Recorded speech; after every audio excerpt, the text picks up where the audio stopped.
अस्सलामुअलैकुम। शदीद बारिश के बाद ग़ुरूब आफ्ताब का वक्त।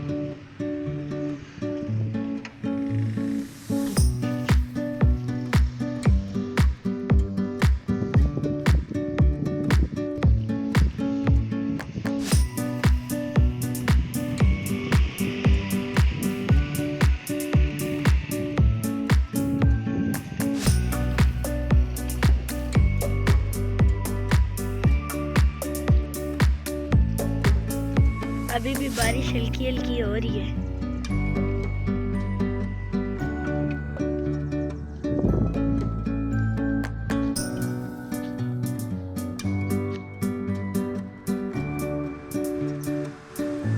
वाइट बादलों के साथ ब्लैक बादल।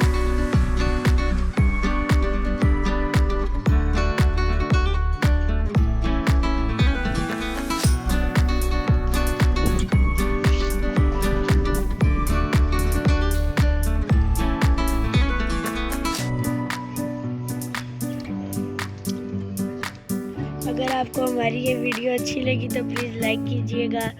हमारा चैनल इनोसेंट चिल्ड्रन सब्सक्राइब कीजिएगा।